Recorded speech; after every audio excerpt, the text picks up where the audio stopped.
276. Mendengar perkataan Damar, Markus menarik napas panjangnya. Sialan, ayahku benar-benar kaget barusan. Damar terkekeh, dia memandang Markus dan berkata, jangan sampai ayahmu mendengar ini. Ya sudah, kamu pulang saja. Lalu tentang tulang naga itu, sudahlah, aku juga tak menginginkannya. Ya, bagi Damar, dia mencoba yang terbaik untuk memperjuangkannya, tetapi dia adalah Night Watcher. Dia tidak akan melakukan tindakan bisnis jual beli seperti itu. Jadi jika keluarga Tanjung benar-benar tidak mau memberikannya, dia benar-benar tidak punya cara lain. Jika dia bersedia memberikannya, dia akan membayar dengan syarat tertentu dan tidak akan mengambilnya secara cuma-cuma.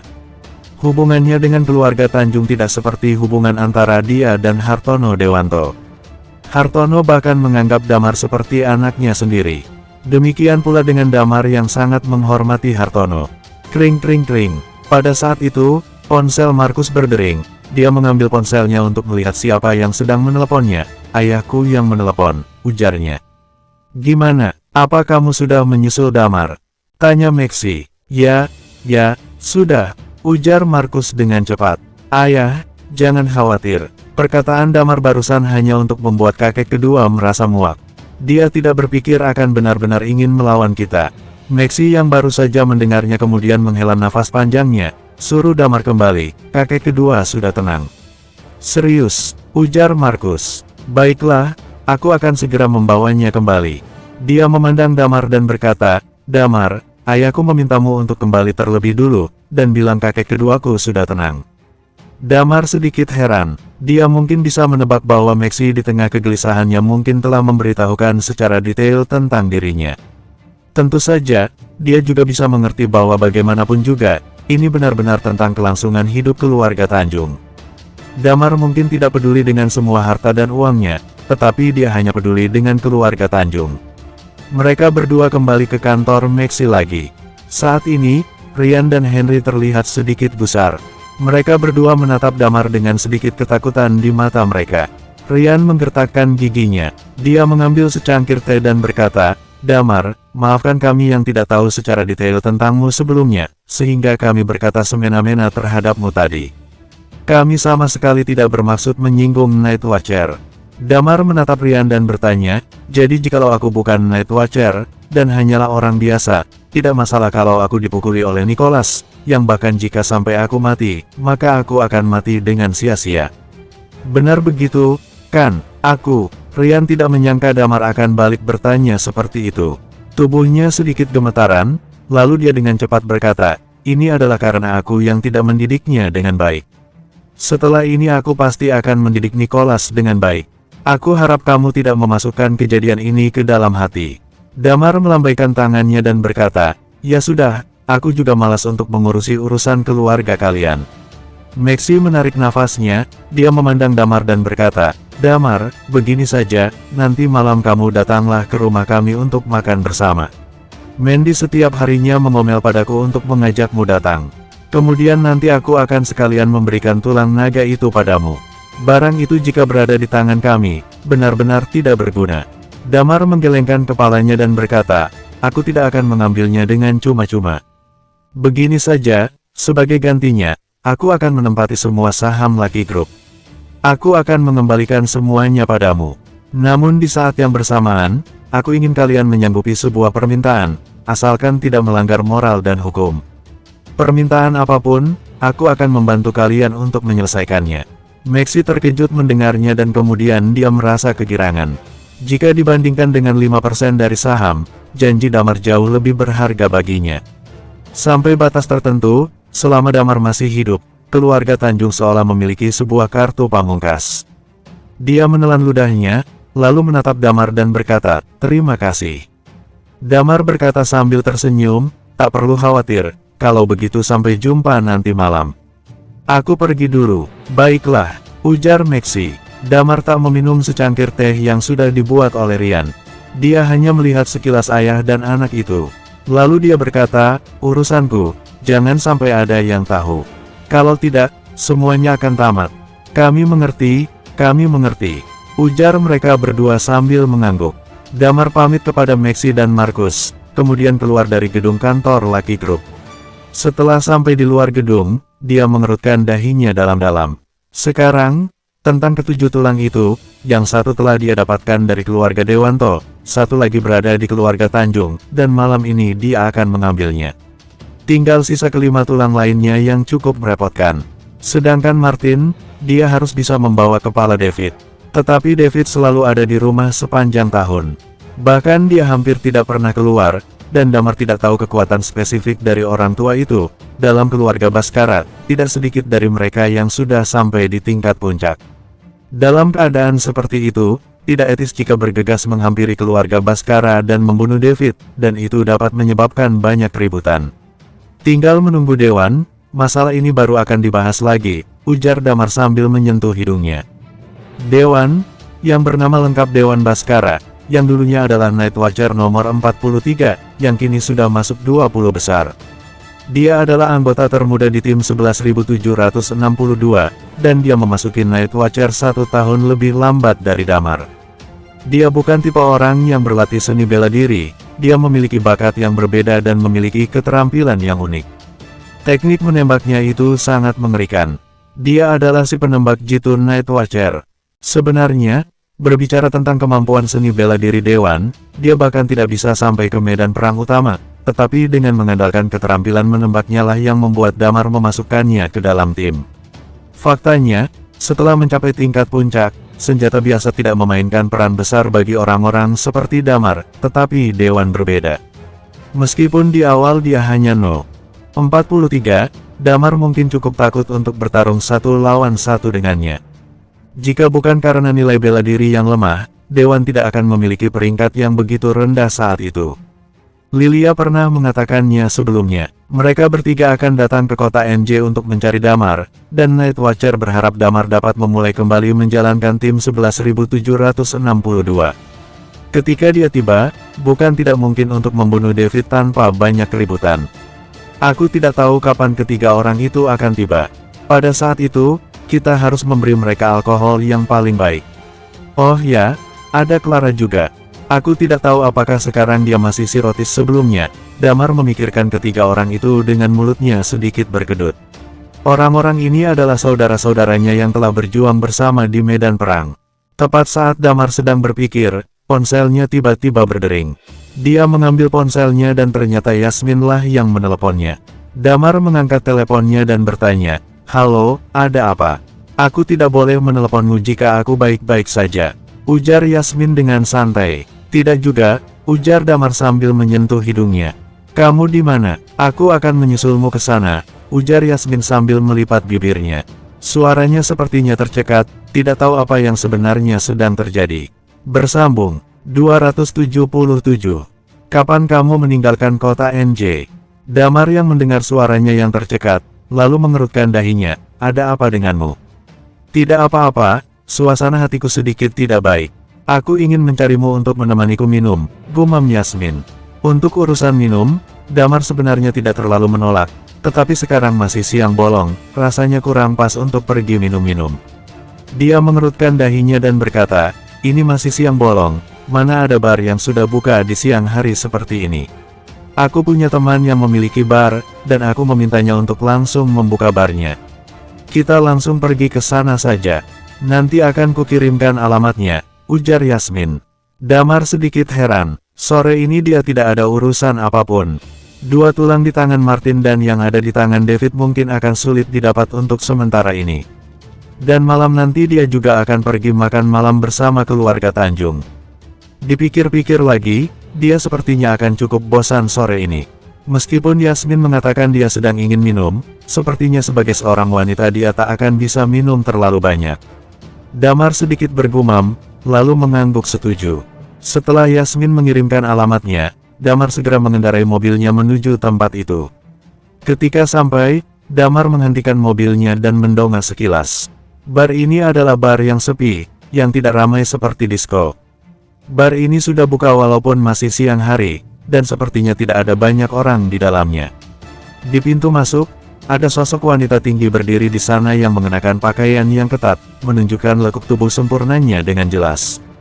Namun wajahnya terlihat kusut dan gusar. Ya, dia adalah Yasmin. Damar berjalan melewatinya, dan melihatnya berkali-kali. Lalu dia bertanya, apa yang salah denganmu? Sekarang kamu sudah membalaskan dendammu. Kamu harusnya sangat senang. Kenapa malah masih terjerat depresi? Apa terjadi sesuatu lagi? Yasmin memandang Damar, dan melipat bibirnya dan berkata, di dalam saja bicaranya, ayo masuk dulu. Lalu dia menarik Damar untuk masuk ke dalam bar itu. Baru saja saat memasuki bar, mereka melihat seorang wanita dengan pakaian sedikit terbuka dengan rambut merah menyala duduk di sofa dengan kedua kakinya yang dilipat.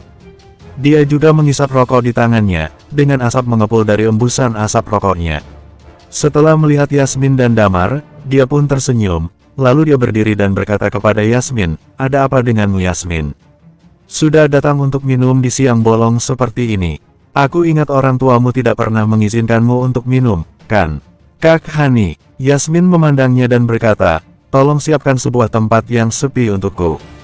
Hani menaikkan alisnya, melihat Damar dan bertanya, siapa dia? Damar, dia temanku, ujar Yasmin.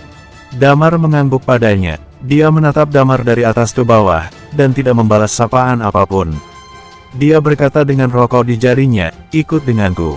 Kemudian dia membawa Damar dan Yasmin pergi ke tempat yang dekat dengan pojokan dan berkata, kalian di sini saja. Cahya, antarkan minuman ke sini, lalu bawakan juga beberapa makanan. Baiklah, ujar seseorang yang tak jauh dari mereka. Ditunggu sebentar, ya sudah, kalian mengobrol di sini saja. Aku pergi dulu, ujar Hani sambil menatap Damar dalam-dalam dengan tatapannya yang sedikit tidak enak.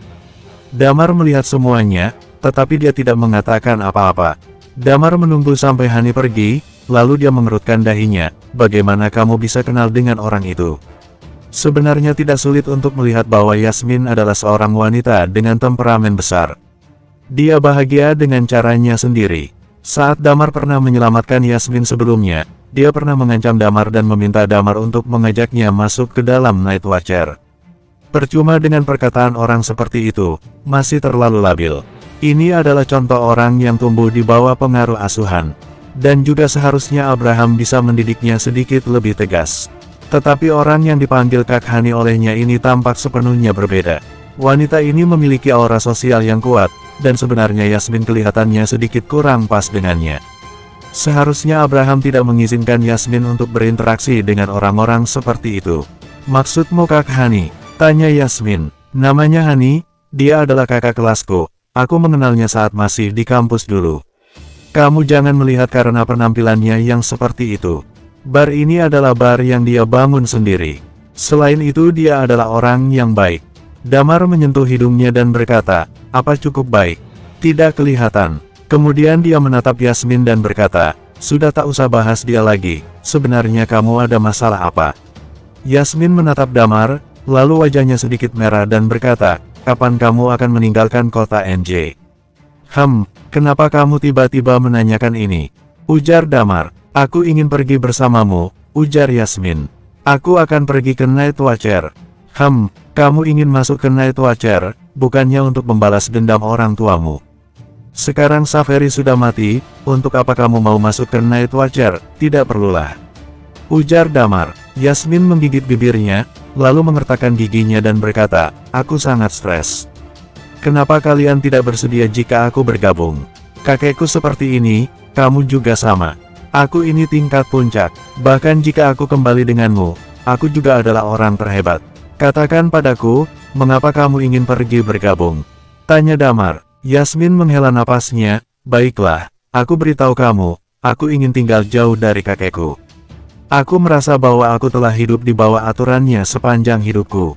Berlatih seni bela diri, belajar, dan segala hal di bawah perintahnya. Sekarang dia ingin mengaturku untuk pergi kencan. Setiap harinya dia menunjukkan macam-macam foto padaku. Aku bilang padanya aku punya. Berkata sampai di situ, dia kemudian melanjutkan, pokoknya, aku akan pergi bergabung ke Night Watcher. Kalau kamu tidak mau membawaku, aku akan kabur dari rumah. Damar terdiam. Abraham mengaturnya agar pergi kencan. Dia menyadari bahwa orang-orang dari generasi sebelumnya lebih khawatir tentang pernikahan anak-anak mereka dibanding dengan generasi sekarang ini. Baik Yasmin maupun Wendy, keduanya sama-sama wanita cantik, tetapi para orang tua mereka malah sama-sama takut bahwa mereka berdua tidak akan bisa menikah. Setelah kematian Saveri, 2 hari setelah pembalasan dendam, kemudian Abraham mulai meminta cucunya untuk mulai pergi berkencan. Sebelumnya Barry bahkan lebih keterlaluan. Dia secara langsung mengadakan pertemuan generasi kedua orang kaya di kota JC, dan secara terbuka mengumumkan bahwa mereka akan membiarkan orang-orang itu mengejar putri mereka. Jika dibandingkan, dia merasa Barry Kang lebih tak bisa diandalkan. Pada saat ini, beberapa pelayan membungkuk dan membawakan mereka banyak minuman dan makanan. Yasmin menuangkan minuman ke gelas, dan langsung menenggaknya. Terlihat jelas dia jarang minum alkohol, dan setelah minum, dari wajahnya terlihat dia sangat tidak terbiasa dengan minuman itu. Saat mereka sedang minum, di pintu, seorang pria dengan pakaian longgar, dengan rantai emas besar dan 2 gigi emas di mulutnya masuk ke dalam bar bersama beberapa orang. Dia melihat Hani yang berada di dekat pintu dan bibirnya langsung menyeringai. Ketika Hani melihat pria itu, dia juga menunjukkan senyum di wajahnya dan berkata, "Pak Jin, Anda datang ke sini." Pak Jin menyeringai dan menunjukkan 2 gigi emasnya. Dia mencubit bokong Hani dan kemudian dia berkata, "Oh, jika aku tidak datang lagi, nanti dengan pria mana lagi kamu akan pergi?" Kemudian dia melihat sekeliling. Dia melihat Damar dan Yasmin di sana. Ketika dia melihat Yasmin, dia terkejut dan berkata, "Oh, gadis ini boleh juga." "Pak Jin, Anda tidak bisa menggoda wanita cantik ini. Dia adalah cucu dari Pak Abraham," ujar Hani. "Ada 2 pelayan cantik di toko kami. Anda bisa melihatnya nanti." Pada saat ini, Pak Jin sedikit heran, dan matanya tertuju pada Damar. Dia sedikit mengernyit dan berkata, "Apa hubungan antara bocah itu dan Yasmin?" "Tidak tahu," ujar Hani sedikit tak peduli. Dari penampilannya dia terlihat seperti seorang pecundang, mungkin dia adalah peliharaannya Yasmin. Pak Jin sedikit menyeringai, lalu mengeluarkan ponselnya. Tak lama kemudian, telepon pun tersambung. Pak Jin menunjukkan suara yang sedikit menyanjung dan berkata, "Gali, aku telah menemukan orang yang kamu cari. Aku akan mengirimkan alamatnya." Bersambung. 278. Ketika Hani mendengar panggilan telepon dari Pak Jin, dia tampak sedikit heran. Setelah Pak Jin menutup teleponnya, Hani mengerutkan dahinya dan berkata, "Gali. Apakah dia Gali yang sedang aku pikirkan?" Pak Jin menyeringai dan berkata, "Kamu seharusnya tidak bertanya. Sudah jangan banyak tanya. Bawa aku untuk bertemu dengan 2 pelayan cantik yang kamu katakan itu. Jika aku melihat yang cocok, kamu pasti mengerti." "Saya mengerti," ujar Hani sambil tersenyum. Di sisi lain, Damar masih mengobrol dengan Yasmin. Yasmin tampaknya sedang dalam suasana hati yang buruk. Dia terus minum gelas demi gelas. Damar hanya bisa menemaninya minum. Untungnya, bukan minuman yang terlalu keras. Setelah meminum beberapa gelas, wajah panjang Yasmin mulai memerah. Dia bukanlah seorang peminum, kemampuan minumnya benar-benar sangat lemah. "Damar, sungguh, ketika kamu meninggalkan kota NJ, bawa aku pergi bersamamu. Aku sangat mengharapkan kehidupan Night Watcher. Dulu aku berpikir aku ingin membalas dendam, tapi sekarang aku tahu bahwa aku sangat mendambakannya, dan aku tidak ingin pergi kencan. Kakekku sedikit menakutkan sekarang," ujar Yasmin sambil minum. Damar menatapnya. Tidak ada kesepakatan dan tidak ada penolakan. Sebenarnya, dia bahkan tidak terlalu menyarankan Yasmin bergabung dengan Night Watcher. Ini bukan hanya persoalan tentang janji terhadap Abraham. Abraham adalah orang yang bertanggung jawab atas Darknet dari Night Watcher. Putra dan menantunya semuanya tewas saat berada di Night Watcher. Jika Yasmin juga bergabung di Night Watcher, dia sudah sangat tua sehingga dia selalu mengkhawatirkan cucunya setiap hari. Hampir semua keluarganya telah mengabdikan diri untuk kehidupan seperti ini. Baginya, ada beberapa yang terasa begitu kejam. Dia mengajarkan seni bela diri pada Yasmin dengan harapan dia bisa melindungi dirinya sendiri. Selain itu, dia hanya berharap agar Yasmin bisa tumbuh seperti gadis biasa, menikah, hidup dan mati, dan menjalani hidupnya dengan cara biasa. Sama seperti kehidupan Damar di masa depan setelah dia menikah dan memiliki anak. Mungkin dia tidak ingin anak-anaknya bergabung dengan Night Watcher. Tempat ini terlalu berbahaya. Apakah kamu setuju atau tidak? Yasmin menatap Damar dan meraih tangannya. Lengannya sangat panjang dan indah, tangannya terasa sedikit dingin, dia sepertinya sudah mabuk. Dia menatap Damar dan berkata, "Kamu tidak setuju, kamu adalah bajingan, walaupun kamu awalnya memang seperti itu." Damar mengerutkan dahinya dan menarik tangannya kembali. Pada saat ini, dia mendengar suara langkah kaki. Dia berbalik untuk melihat ke arah pintu dan menemukan bahwa ada segerombolan orang yang datang dari luar. Di dalam gerombolan itu, dia melihat sosok Gali. Ada lebih dari 10 orang yang berdiri di belakangnya. Ketika mereka sampai di bar, ada suara dentuman yang keras. Pintu bar langsung ditutup, dan lampu terang di bar pun dibiarkan menyala. Gali berjalan memasuki ke bar, melihat Pak Jin dan berkata, "Pak Jin, boleh juga, saya baru saja memberitahu Anda sebuah nama, dan Anda dapat membantu saya menemukannya." Pak Jin berkata sambil tersenyum, "Ini hanya kebetulan saja. Lintang dari keluarga Wong juga meminta saya untuk berurusan dengan bocah ini, tetapi orang suruhan saya telah dipukuli olehnya." Dengan senyumannya, 2 gigi emas di mulutnya bersinar dalam cahaya. "Oh, apakah Anda tahu dari mana anak itu berasal?" tanya Gali. Saat itu, dia juga mengalahkan Nicholas. Dia adalah orang yang terlatih, dan seharusnya dia adalah orang bawah tanah. Tapi aku tidak tahu tergabung dalam organisasi macam apa dia. Dia seharusnya memiliki kesamaan dengan Yasmin. Apakah kamu yakin ingin melakukannya? Tanya Pak Jin. Yasmin, kebetulan sekali ada Yasmin di sini. Bocah ini tidak bisa lari lagi hari ini, cibir Gali sambil memutar lehernya. Pak Jin berkata sambil tersenyum, orang-orang yang kucarikan untukmu kali ini semuanya adalah orang-orang bawah tanah. Mereka semua sudah terlatih. Jangan sampai terbunuh. Galio mengangguk dan berkata, saya tahu, di mana orangnya. Di sana. Pak Jin menunjuk ke arah Damar. Damar bisa mendengar percakapan mereka. Dia tidak menyangka akan menemukan masalah di tempat ini. Melihat Yasmin sekilas, dia mengerutkan dahinya dan berkata, aku khawatir kamu tidak bisa minum. Yasmin mendongak dan menatap Damar dengan mata mabuknya. Pada saat ini, Gali, Pak Jin, dan segerombolan orang lainnya sedang berjalan menghampirinya. Melihat Yasmin, Hani datang dan berkata sambil tersenyum, Yasmin, ikut denganku, aku akan menemanimu minum. Yasmin mengerutkan dahinya. Dia memandang Gali dan Pak Jin lalu bertanya, siapa kalian dan apa yang kalian inginkan? Tidakkah kamu melihat aku sedang minum di sini? Jangan cari masalah di sini. Jelas, di bawah didikan Abraham, dia pasti tidak akan mengenal orang-orang ini. Pak Jin berkata sambil tersenyum, Nona Yasmin, ini adalah Gali Febrian, anak dari Hendra Febrian. Anda seharusnya sudah pernah mendengarnya. Gali sedikit tidak sabaran. Dia menatap Damar dan berkata sambil mencibir, Damar, kamu sangat berani. Menyinggungku di kota MJ dan bahkan berani berkeliaran di sini. Bukankah kamu mengatakan kamu tidak peduli siapa aku terakhir kali? Hari ini, aku akan membiarkanmu mengingat siapa aku. Damar mengerutkan dahinya. Pada saat itu Gali berjalan ke samping Damar dan berkata sambil mencibir, seorang wanita seperti salju, jika kamu mengatakan sepatah kata padanya, itu semua bisa mengotorinya. Aku menyuruhmu pergi. Pada saat ini, Yasmin langsung berdiri, menunjuk ke arah Gali dan berkata, jangan ganggu aku minum. Tubuhnya sangat tinggi, ditambah dia yang sedang mabuk, seluruh badannya tampak sedikit tidak stabil. Damar tersenyum padanya dan berkata, bukannya suasana hatimu sedang tidak baik. Lihat orang-orang ini, mereka semua adalah bajingan, kamu bisa mengalahkan mereka untuk melampiaskannya.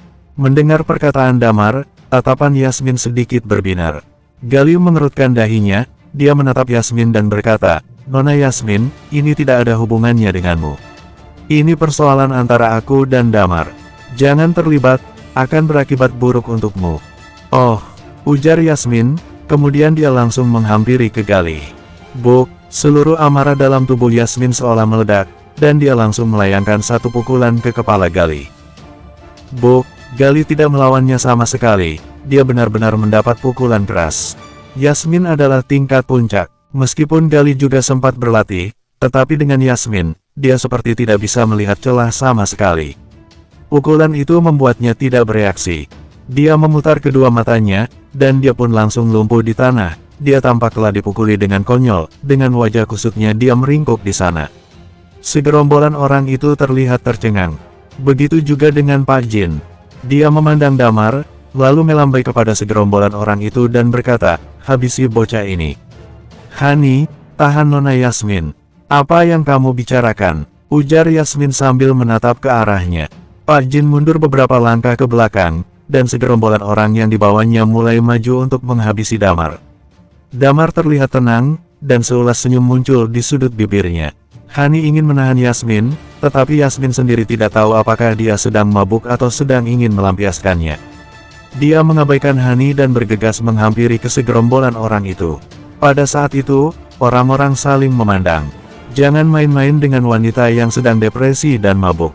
Orang-orang yang dibawa oleh Pak Jin ini telah dilatih, tetapi kebanyakan dari mereka tidak hebat. Berhadapan dengan Yasmin yang tingkat puncak, mereka semua benar-benar dikalahkan. Hani begitu terkejut. Dia tahu bahwa Yasmin telah lama berlatih seni bela diri, tetapi dia belum pernah melihat Yasmin beraksi. Sulit baginya untuk membayangkan adegan seorang wanita memukuli lebih dari 10 pria dengan ganas. Dan sekarang, pemandangan itu nyata terjadi di depan matanya. Setelah beberapa menit kemudian, Yasmin memandangi orang-orang yang sudah berjatuhan itu. Mereka ini makanan empuk, gumamnya. Kemudian, dia berbalik untuk melihat Damar dan berkata sambil tersenyum, tetapi saran yang kamu katakan tadi sangat berguna. Setelah mengalahkan mereka, aku merasa jauh lebih santai. Pak Jin mundur ke belakang. Dia menelan ludahnya saat melihat pemandangan itu. Terutama saat melihat Gali yang sudah tersungkur di lantai, dia merasa seluruh bulu kuduknya berdiri. Dia tidak menyangka ternyata Yasmin begitu beringas. Gali masih tersungkur di lantai, matanya sedikit linglung. Baru saja saat Yasmin memberikannya pukulan keras, Damar pun meringis sendiri melihatnya. Setidaknya mungkin dia telah membuat orang ini gegar otak. Damar tersenyum pada Yasmin dan berkata, sudah terlampiaskan, ayo kita pergi. Kemudian dia menghampiri Yasmin, mereka berdua berjalan keluar dari bar itu. Ketika mereka melewati Pak Jin, Damar berhenti, lalu menoleh dan berkata, aku baru saja mendengarnya. Ini adalah kedua kalinya kamu meminta seseorang untuk berurusan denganku. Bersambung, 279. Mendengar perkataan Damar, seluruh tubuh Pak Jin jadi gemetaran. Dia dengan cepat berkata, saudaraku, aku hanya mengambil uang untuk berbisnis. Aku di sini hanyalah seorang perantara. Mereka memberiku uang, maka aku akan membantu mereka memperkerjakan orang. Jika kamu memiliki permintaan, aku tentu akan melakukannya untukmu juga. Jadi, ini tidak ada hubungannya denganku. Oh, Damar menyentuh hidungnya dan berkata, begitukah? Ya benar begitu, Pak Jin berkata dengan cepat. Pada saat itu, Damar langsung menendangnya dan berkata, aku akan memberikan sedikit kesan untukmu. Jika nantinya akan ada seseorang yang datang kepadamu untuk berurusan denganku, ingat untuk jangan datang. Buang waktu untuk berurusan denganmu sepanjang waktu. Saat Pak Jin ditendang oleh Damar, seluruh tubuhnya terpental dan menabrak meja di dekatnya hingga dia tersungkur di lantai. Dia merasa tulang rusuknya akan patah. Ayo kita pergi saja, ujar Damar pada Yasmin setelah menendang Pak Jin. Ketika mereka pergi, Hani segera berlari menghampiri Pak Jin dan berkata, Pak Jin, Anda baik-baik saja. Jangan pedulikan aku, cepat bawa Gali ke rumah sakit, ujar Pak Jin dengan cepat sambil menahan rasa sakit. Ayah Gali, yaitu Hendra, yang mengendalikan industri abu-abu di kota NJ. Sampai batas tertentu, orang seperti ini lebih sulit dihadapi dan lebih kejam daripada keluarga kaya itu. Jika sesuatu terjadi pada Gali, maka dia sendiri juga akan berada dalam bahaya. Damar dan Yasmin keluar dari bar itu, dan Yasmin kini tampaknya sedang dalam suasana hati yang lebih baik. Namun, dia tampak sekali sudah mabuk. Setelah melakukan alkohol tampaknya telah memasuki tubuhnya, dan efek alkohol itu tampaknya sudah benar-benar muncul. Dia tak mampu berdiri dengan mantap. Damar tidak punya pilihan selain memapahnya, dan kemudian memanggil seorang sopir pengganti.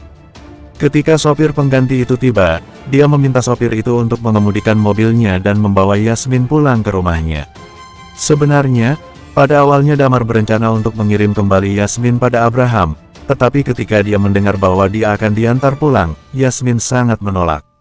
Sudah jelas bahwa dia tidak ingin pergi berkencan, juga tidak ingin mendengar orang tua itu mengomel. Jadi tak ada cara lain, Damar harus membawanya ke rumahnya.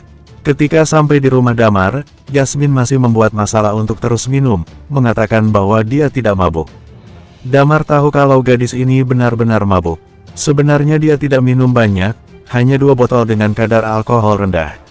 Setelah membawanya ke kamar Thalia, Damar melepaskan sepatunya. Melihat sosok Yasmin yang hampir sempurna, Damar pun tak kuasa untuk menelan ludahnya. Astaga, dia memarahi dirinya sendiri dalam hatinya, lalu menyalakan AC, dengan cepat menutup pintu dan berlari keluar. Baru saja dia keluar, Yasmin bergumam, penghasut. Damar yang mendengar ini, diam-diam menghela napas, dan kemudian duduk di sofa. Setelah beberapa saat, dia merasa bahwa napas panjang Yasmin mulai menjadi stabil, seolah-olah tidur lelap. Dia baru bisa merasa lega. Kring kring kring. Pada saat itu, ponselnya berdering. Damar mengeluarkan ponselnya dan melihat ada nomor aneh yang meneleponnya. Dia mengangkatnya dan bertanya, "Halo, siapa kamu?" Di ujung telepon itu terdengar sebuah suara yang berkata, "Ini Damar, kan? Saya David Baskara." Damar tidak heran tentang David yang bisa mengetahui nomor teleponnya. Berurusan dengan keluarga Baskara, terlalu mudah bagi mereka untuk menemukan nomor telepon seseorang. "Ada apa?" tanya Damar. "Bukannya kamu pernah bilang sebelumnya kalau kamu menginginkan 3 buah tulang dari kami?" ujar David. "Aku sudah memikirkannya seharian, tulang ini tidak ada gunanya bagiku. Pada awalnya, aku mendapatkannya secara kebetulan, tetapi sebagai tingkat dewa, rasanya itu tidak cocok denganku. Jadi tidak apa-apa untuk memberikannya saja padamu. Tapi, itu tergantung pada apa yang akan kamu tukar." Dalam hati Damar sedikit heran. Reaksi pertamanya adalah, ini adalah sebuah jebakan. Dia yang telah membuat wajah keluarga Baskara bengkak, tapi sekarang David tiba-tiba menyerah dan mengatakan dia bersedia memberikan tulangnya. Tentu saja, walau karena itu demi tulang, Damar akan menginjaknya bahkan jika dia sudah tahu bahwa itu jebakan. Dia menghela napasnya, "Baiklah, beritahu aku apa yang kamu mau." "Sangat mudah," ujar David dengan tenang. "Untuk orang seperti kita, hanya butuh uang saja. Bagaimana kalau aku menukar 3 tulang keluarga Baskara dengan semua saham Independent Group yang setara dengan 500 triliun yang diinginkan oleh Rima Tanjaya?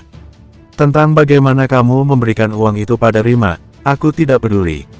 Jika kamu bisa melakukannya, bawa Rima bersamamu. Lalu besok, datang ke Saint Manor dan menandatangani kontraknya, bagaimana?" Damar sedikit heran. Sepertinya keluarga Baskara sedang memikirkannya dan ingin mengambil kembali Independent Group. Dia tidak bisa menyerap tulang naga itu, jadi itu tak akan berpengaruh padanya. Menggunakan 3 tulang tak berguna itu dan menukarnya dengan Independent Group, sebenarnya bukan suatu masalah. Tetapi, dia telah memilih lokasinya, yang membuat Damar jadi sedikit ragu. Dia yang memilih lokasinya, itu di pinggiran kota, dan itu adalah tanah milik mereka sendiri. Dan itu bukan di kota NJ.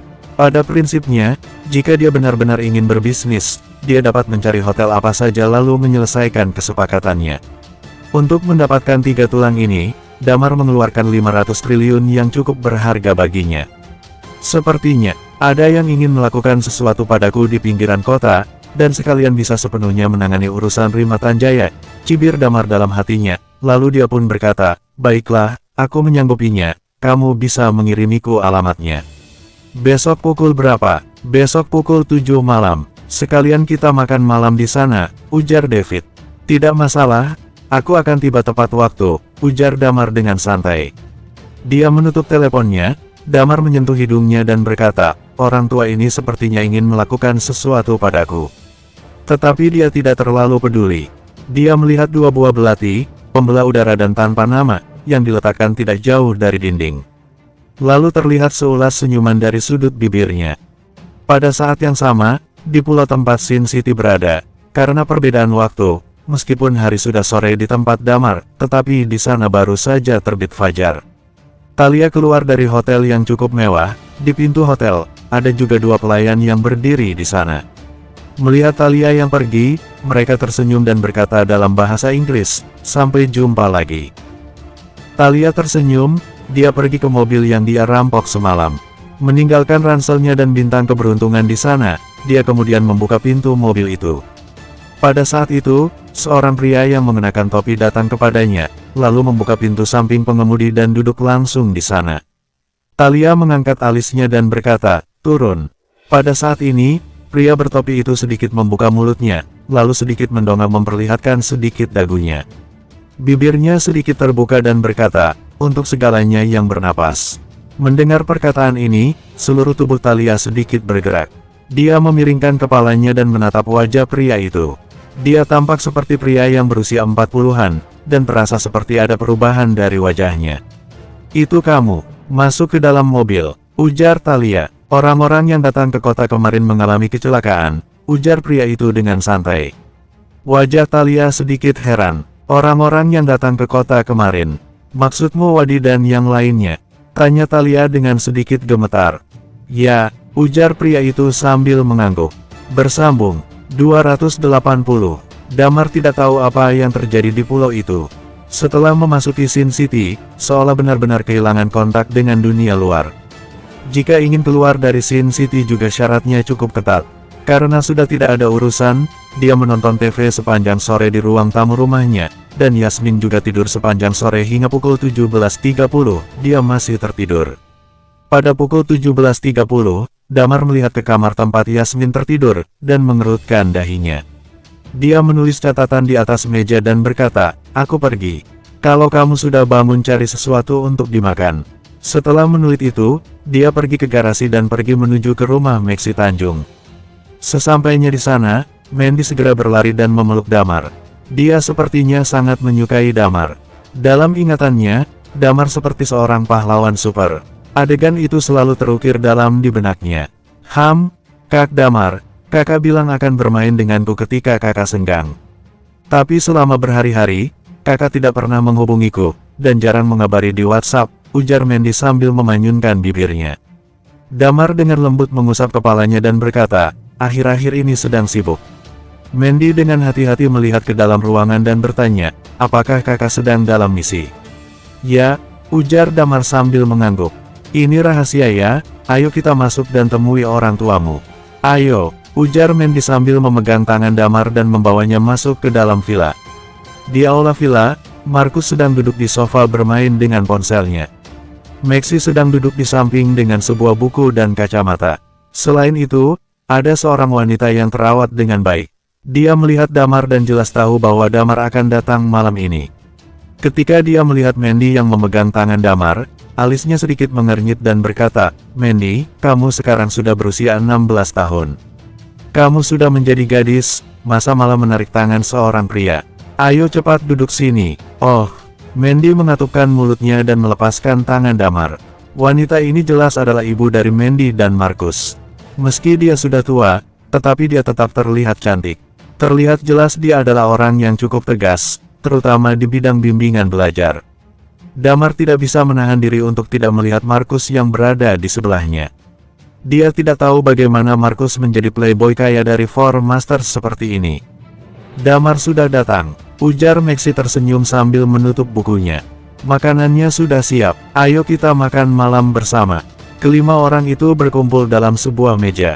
Ketika sudah berada di meja makan, Maxi memberi Damar sebuah kotak dan berkata, "Ini barang yang kamu inginkan. Tetapi dengan kata lain, kamu bisa sering-sering main ke sini ketika kamu sedang berada di kota NJ. Mandy sering membicarakanmu setiap harinya. Tentu saja, bagaimanapun keluarga kami sangat besar, Kak Damar, atau kamu nanti tinggal di rumah kami saja," ujar Mandy. "Tidak enak kalau seperti itu," ujarnya sambil menggelengkan kepalanya. Wajah wanita itu terlihat sangat serius. Ketika dia mendengar percakapan mereka, dia mendongak dan menatap Maxi dan Mandy dengan dingin. Maxi yang peka dengan hal itu terlihat sedikit gemetaran, dan kemudian dia tutup mulut dan tidak lanjut membicarakannya lagi. Dalam hati Damar dia merasa ini agak lucu. Maxi, di kota NJ dan bahkan di seluruh negeri, adalah seorang pengusaha top, tapi sekarang sepertinya dia terlihat sedikit takut pada istrinya. Karena keberadaan ibu Mandy, Damar sedikit tidak nyaman saat makan di sana. Dia bahkan sedikit menyesal untuk datang di acara makan malam ini. Dia belum pernah berurusan dengan wanita itu sebelumnya, dan mereka biasanya cukup santai ketika mereka bersama Lilia. Untuk sementara waktu, dia merasa aneh dengan perilakunya itu. Hampir tidak ada obrolan ketika mereka sedang makan, termasuk Markus. Semuanya sangat disiplin. Setelah makan, Maxi menatap Damar dengan canggung, dan berkata, "Markus, kamu dan Mandy ajak Damar untuk bermain di luar." Markus berkata dengan mata berbinar, "Baiklah." Lalu saat itu ibu mereka berkata, harus kembali sebelum pukul 12 malam. Ya, Markus mengangguk cepat dan mengedipkan mata pada Damar. Damar juga memang ingin pergi, dia pamit kepada keduanya. Lalu Damar teringat sesuatu, dia menatap Maxi dan berkata, "Oh ya, tentang masalah sahamnya, kami masih harus menandatanganinya dulu." "Itu tidak terburu-buru," ujar Maxi. "Biarkan Markus membawamu keluar dan bermain." Damar mengangguk dan berkata, "Baiklah." Ketiganya keluar dari pintu, memakai sepatu, dan beranjak pergi. Markus menyeka dahinya dan berkata, "Akhirnya aku keluar juga. Astaga, aku serasa tercekik." Damar menatapnya dengan aneh dan bertanya, "Apakah suasana di keluargamu begitu menegangkan seperti barusan?" Markus menghela napasnya, itu sesuatu yang tidak bisa kamu selesaikan." Setelah itu, dia diam-diam berkata kepada Damar, "Ayahku, sudah seperti seekor peliharaan. Ibuku tidak menyukai ayahku sebelumnya, tetapi karena keluarga ayah punya uang, jadi keluarga ibuku memaksa ibuku untuk menikahi ayahku. Selama beberapa tahun kemudian, ibuku sudah terbiasa, tapi dia tidak begitu puas dengan ayahku. Singkatnya, ayahku seolah-olah seperti peliharaannya. Bahkan sampai akhir pun mungkin tak akan bisa mendapatkan cinta ibuku." "Kakak, jangan bicara omong kosong," ujar Mandy dengan cepat. "Alasan mengapa keluarga kami seperti ini adalah karena apa yang dikatakan oleh kakakku hanya dari satu aspek saja. Alasan utamanya adalah karena kakakku. Ibu sebelumnya tak pernah mengurus pekerjaan rumah. Kemudian karena kakakku orangnya tidak disiplin, kamu juga tahu siapa dia, yang katanya Four Masters itu. Belakangan, ibuku merasa bahwa dia benar-benar lalai dalam mengatur dirinya. Lalu ibu kemudian baru berubah menjadi seperti ini." Markus menggaruk kepalanya dengan canggung dan berkata, "Yah, aku baru saja mati tercekik. Mandy, tidak mudah bagiku untuk keluar di malam hari. Kamu ajak Damar pergi bermain. Aku akan pergi menemui Kak Rio. Pulanglah lebih awal dan jangan banyak minum. Kalau sampai ketahuan oleh ibu, kamu akan dipukuli lagi," ujar Mandy dengan cepat. Itu bukanlah apa-apa. Markus masuk ke dalam mobilnya lalu pergi. Melihat penampilannya, Mandy berkata dalam hati, "Jangan pedulikan kakakmu itu. Dia memang seperti itu." Mendengar apa yang mereka katakan, Damar hanya terdiam. Ini adalah pernikahan antara keluarga kaya dan berkuasa. Tentu saja, di dunia ini, tidak banyak orang yang bisa menikah karena cinta. Kebanyakan dari mereka karena merasa telah cocok, dan akhirnya hidup bersama. Damar menjadi teringat dengan Audrey. Jika dia benar-benar menikah dengan Felix, apa akan terjadi kejadian seperti itu? "Kak Damar, kita mau pergi main kemana?" Tepat saat Damar sedang memikirkan hal lain, Mandy tiba-tiba bertanya sambil memiringkan kepalanya. "Kamu lagi ingin apa sekarang?" tanya Damar. "Terserah, selama kamu pergi menemaniku bermain aku ikut saja, karena sulit untuk bisa bertemu denganmu lagi. Setelah ini, tidak tahu kapan kakak akan datang ke kota NJ lagi," ujar Mandy sambil memanyunkan bibirnya. Damar terdiam, bahkan, dia juga sudah menganggap Mandy sebagai adik perempuannya.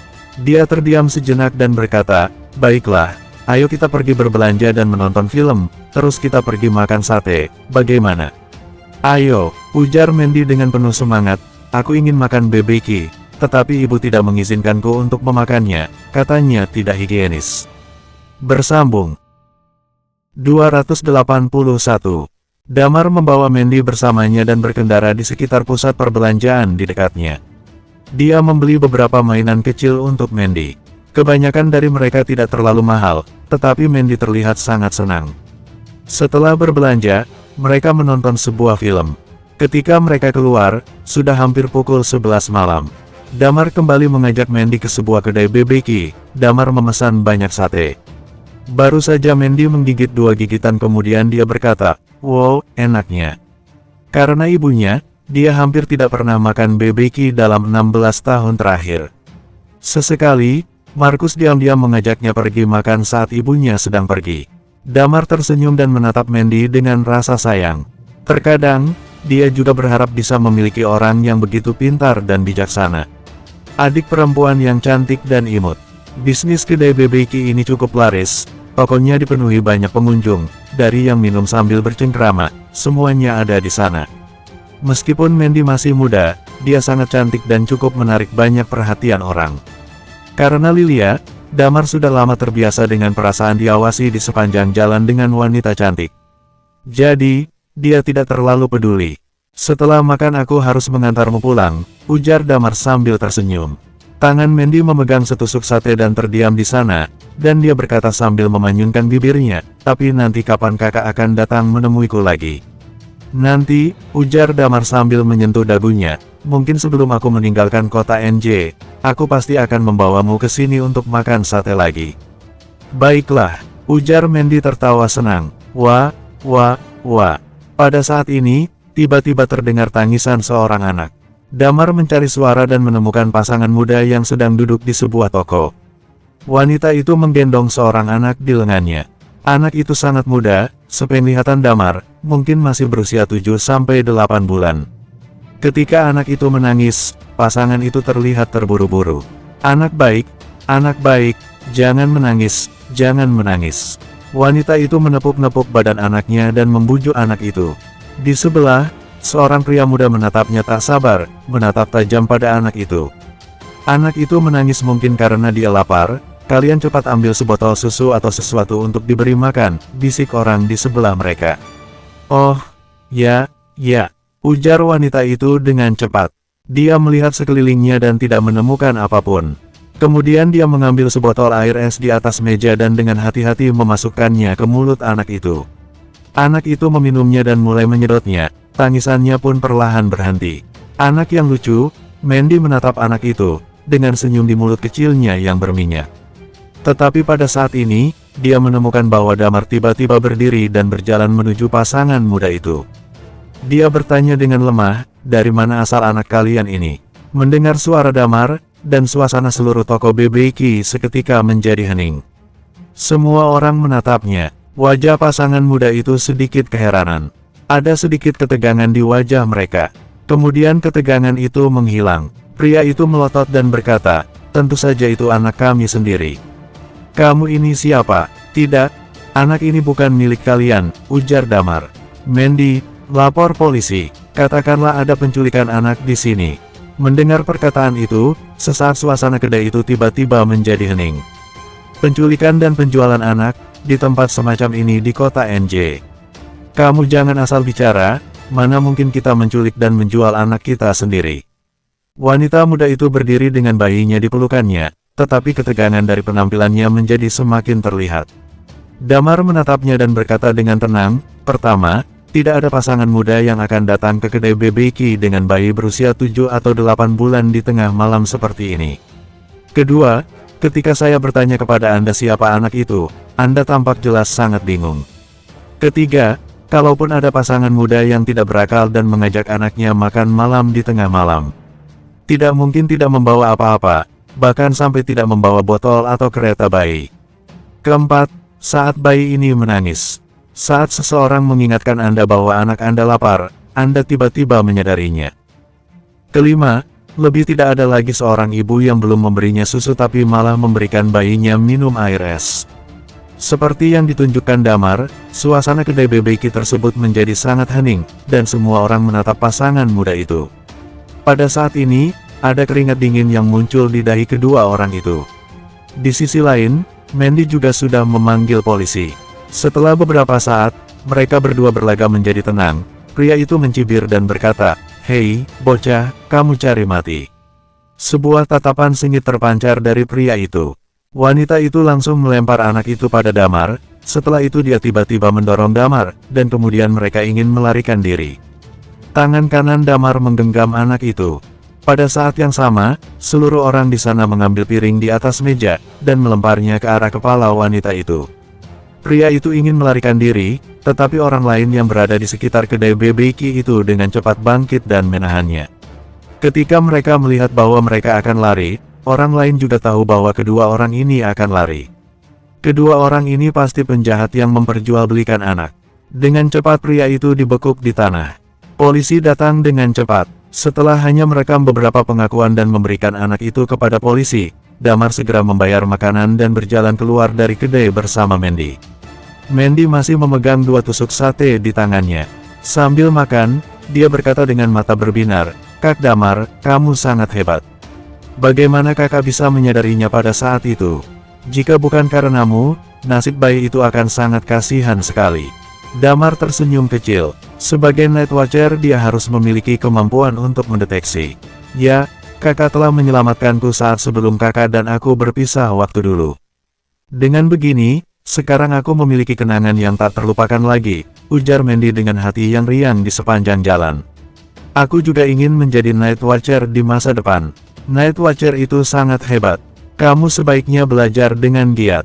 Bekerja di rumah saja, ujar Damar sambil mengusap kepala Mandy lagi. Karena keterlambatan di kedai BBQ, ketika Damar mengantar Mandy pulang, ternyata sudah lewat dari pukul 12 malam dan Mandy telah menghabiskan satenya itu. Ketika mereka sampai di pintu, mereka menemukan Markus yang sedang diam-diam bersembunyi di sana. Melihat Damar dan Mandy yang baru saja keluar dari mobil, dia berlari dan berkata, "Astaga, kalian baru saja pulang. Kak, mengapa kamu tidak masuk dan malah bersembunyi di sini? Apakah kamu ingin mencuri rumahmu sendiri?" tanya Mandy sambil menatap Markus. Dasar, cibir Markus. Jangan banyak alasan, kenapa kalian baru pulang sekarang? Kamu tidak takut pada ibu? Mandy membusungkan dadanya dan berkata, "Ya, tentu saja aku tidak takut. Aku dan Kak Damar baru saja menangkap penjahat yang memperjualbelikan manusia. Itu adalah hal yang baik, jadi aku tidak takut." Dia tampak bangga, seolah-olah dialah yang baru saja menangkap dan menindak kedua penjahat itu. Markus tercengang, tapi dia jelas tidak tertarik dengan masalah ini. Dia menghampiri Mandy dan berkata, "Mandy, coba kamu bantu aku apa tercium bau alkohol atau tidak. Jangan terlalu dekat, dari jarak 5 meter, aku sudah bisa menciumnya." "Aku muak menciumnya dan bau parfum seorang wanita," ujar Mandy sambil menatapnya. "Kak, tamatlah riwayatmu." Wajah Markus menjadi pucat, dia memandang Damar dengan cepat dan berkata, "Kak Damar, kamu harus menyelamatkanku. Aku akan memberitahu ibuku nanti bahwa aku akan minum denganmu, dan bau parfum itu secara tidak sengaja tercium karena sehabis pulang dari kedai BBQ." "Tidak masalah," ujar Damar sambil tertawa. "Jika ibumu yakin kamu bisa mencium aroma parfum di kedai BBQ, aku tidak akan mengatakan apa-apa lagi." Markus terdiam dan wajahnya tampak pahit. Damar berkata sambil tersenyum, "Ya sudah, aku tidak akan ikut pergi menemani kalian. Aku pulang dulu ya." Mandy dengan cepat mengangguk dan berkata, "Baiklah, Kak Damar. Jangan lupa ya, kakak sudah bilang akan mengajakku lagi ke kedai BBQ sebelum kakak pergi meninggalkan kota NJ." Damar melambaikan tangannya dan mengangguk, "Ya, aku tahu." Bersambung 282. Damar mengendarai mobilnya dan kembali pulang ke rumah. Ketika dia tiba di pintu, dia tiba-tiba terdiam. Dia mendengar suara napas dari dalam ruangan dan suara TV. Damar terdiam, dalam hatinya curiga, apa mungkin Yasmin belum pulang? Dia membuka pintu. Benar saja, dia menemukan Yasmin sedang duduk di sofa dengan sebungkus keripik kentang di tangannya. Dia, sambil nonton TV, sambil makan camilan. "Kamu tidak pulang?" tanya Damar dengan heran sambil menatapnya. "Aku tidak ingin pulang, nanti dimarahi sama kakek," gumam Yasmin. Damar terdiam, dia tersenyum pahit. "Terus bagaimana kamu membeli barang-barang ini? Kamu tidak memiliki kunci di rumahku." "Aku tidak mengunci pintu ketika aku keluar," ujar Yasmin. "Lagi pula ada banyak penjual pesan antar. Aku keluar untuk memesan beberapa makanan, dan kemudian aku meminta mereka untuk membelinya." Damar sangat terkejut. Dia bergegas menuju tempat belati pembelah udara dan tanpa nama di sudut ruangan. Setelah dia menemukan bahwa kedua belati itu masih ada di sana, dia sedikit lega. Damar tak bisa berbuat banyak, melihat kotak bekas makanan di atas meja dan camilan di lantai. Sepintas saja melihatnya, wanita muda ini adalah wanita yang tidak bisa melakukan pekerjaan rumah. Damar tersenyum pahit, dan kemudian berkata, "Ya sudah, berapa lama kamu berencana untuk tinggal di sini?" "Hanya tinggal selama 1 hari dan besok pulang," ujar Yasmin.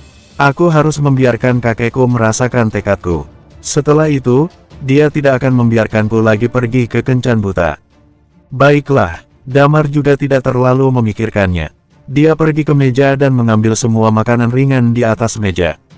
Dia membuat kantong dan memutuskan untuk membuangnya. Dia tidak menyadari bahwa ketika dia keluar, Yasmin menggertakkan giginya, mengambil sekantong barang dari sakunya, dan kemudian mengambil sekantong kopi instan di atas meja. Dia pergi ke dapur. Damar yang baru saja kembali dari luar dan menutup pintu, melihat Yasmin sedang di dapur. Suara air mendidih terdengar dari arah dapur. "Kamu sedang apa?" tanya Damar. "Menyeduh kopi, kamu mau secangkir kopi?" tanya Yasmin. "Ya sudah, aku mau secangkir." Damar mengangguk. Tak lama kemudian, Yasmin datang sambil membawa kopi yang baru saja diseduhnya. Dia memberikan secangkir kopi itu pada Damar dan berkata, "Ini masih sedikit panas, tunggu sampai agak hangat dulu baru meminumnya." Damar tidak banyak berpikir. Dia duduk di sofa dan mengeluarkan kotak yang diberikan Maxi padanya. Setelah membukanya, dia menemukan sebuah tulang di dalam kotak itu.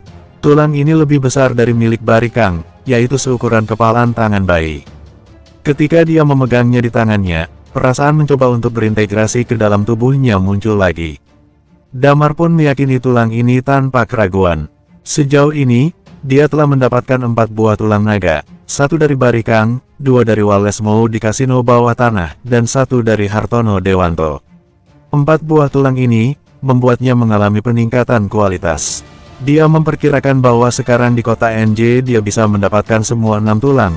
Dia setidaknya memiliki kekuatan 5 besar di daftar master. Damar tidak akrab dengan orang-orang di daftar master, dan dia belum banyak berurusan dengan mereka. Orang-orang tingkat dewa jarang keluar untuk berkegiatan, kebanyakan dari mereka adalah pria dan wanita tua. Jadinya Damar tidak begitu akrab dengan orang-orang di daftar master. Tetapi Dempsey, yang berada di urutan ketiga dalam daftar master, jelas posisinya berada di puncak dunia. Damar tidak tahu apakah dia bisa mengalahkannya jika dia menghadapinya dengan 6 tulang ini. Tapi tidak peduli bagaimana nantinya, Damar tetap ingin mencobanya. Dia tidak bisa menunggu terlalu lama. Lucas Hadrian, Saveri, dan Dempsey adalah 3 orang terpenting dalam perang. Saveri sudah mati, dan Lucas Hadrian sedang bersembunyi lagi sekarang. Sulit untuk menemukannya, tetapi Dempsey berada di tempat itu. Sebenarnya Damar tahu bahwa bahkan jika dia mendapatkan bukti, akan sangat sulit baginya untuk menghukum Dempsey dengan cara yang adil. Posisinya di negara O terlalu tinggi, selain itu posisinya di Night Watcher juga sama tingginya. Sebagai pemenang medali Starsin di generasi pertama, Dempsey memainkan peran penting dalam dunia Night Watcher. Bahkan dengan bukti, kemungkinan besar akan memilih untuk membuat hal besar menjadi lebih kecil pada akhirnya. Tapi bukan ini yang ingin Damar lihat. Dia sambil berpikir sambil menyeruput kopinya, seteguk demi seteguk. Di sampingnya, Yasmin yang menemaninya minum kopi, wajahnya perlahan merona, bahkan dia seolah tersipu malu. Damar menghela napasnya dan menutup kotak itu lagi. Dia tidak terburu-buru untuk menyerapnya. Dia berencana menunggu Yasmin sampai pulang di esok hari dan baru akan menyerap tulang itu. Lalu dia akan pergi menemui David dan mengatur situasi berbahaya dengan baik. Tidak tahu kapan harus memulainya.